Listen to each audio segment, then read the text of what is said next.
Today I'll be using an old Dremel tool as my engraver. I've had this tool about 12 years. The nice thing about it is it has a variable speed. It also has a carbide tip, not a diamond tip. You've got low speed at 1 and 5 is high speed. And you'll want to be careful when you use that. I've had this tip on here since I've had this tool and I've never had to change it. There's a close-up. I'm about to do some aluminum here, which is pretty soft, so we've set it way down, just over 1. You'll want to adjust your pressure as you're engraving. That's a little light on that first line. I'll push a little harder as I go here. I move pretty quickly on aluminum. It's a soft metal, so it engraves very quickly. And I'll put another word down there, just so you can see what it does. And there you go. You can see that first line on the M is a little faint. I could go back over that if the job called for it. Now we're going to do some really hard steel. We're going to set it up at 5. This is a small sledgehammer, 3-pound hand sledge. And that is some very hard steel. So to engrave this, we're going to want to go back and forth over the area several times. As you're working, adjust your pressure as necessary and the speed of your tool. Once you cut into hard steel like this the first time, it'll get a little easier. You'll make a little groove and you can follow it with your engraver point. As I said, I'm not using a diamond tip here. I'm only using carbide. But it has served me well and lasted many, many years. I use my engraver a great deal. It stays plugged in and hanging at my workbench all the time. And now we've done that hard steel. Let's see what we've got. Now remember, that will rust, so deal with it if necessary for the job.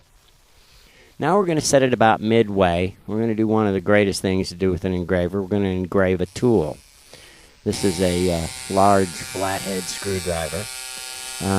I want to move kind of quickly on this because we don't want to tear the tool up too badly, but we do want it marked clearly. So we'll go ahead and put a name on there. You can use any name you want.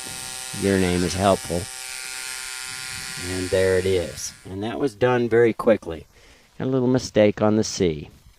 Now my roofer square, I'm going to go ahead and mark my roofer square. That no skid is very important.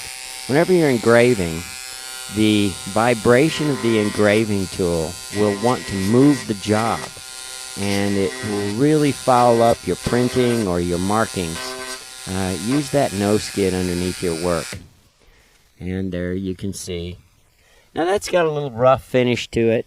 I'm just going to brush it off with a toothbrush, get any loose pieces of metal out of the way. It's still a little rough, engravers do that. You can take a piece of light emery cloth and just zip across it. You can see that's going to scratch up the metal around it. You could be very careful, or you could finish with some very fine steel wool to get it polished back up. Keys are another great use. They're soft, so set to 1. And you're going to want to move kind of quickly here and deliberately. Very light stroke. Very light stroke, then you don't have to move as fast. If you print like I do, going slowly will help. There we can form the O. You do not want to press down, and you can see I'm doing this again on no skid. If I were not, the key would be vibrating across the hard surface. This is a house key, so I've just marked it house. And we'll hold it up and get a look at that. Nice and clear. Nice and clear.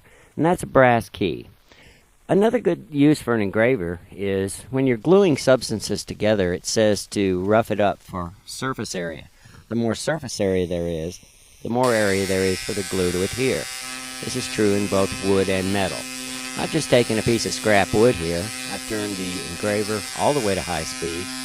And now I'm going to score up the area where I'll be putting my glue to attach it to another piece of wood if I were actually doing a job. In this case, I'm not. This works very, very well on metal glue jobs for if you're using PC7 or Gorilla Glue or something like that. If you're on wood or metal, be sure to brush off the excess because you don't want that in your glue mix. Now here's a list of things you can mark. You can read that for yourself. And that's it for today.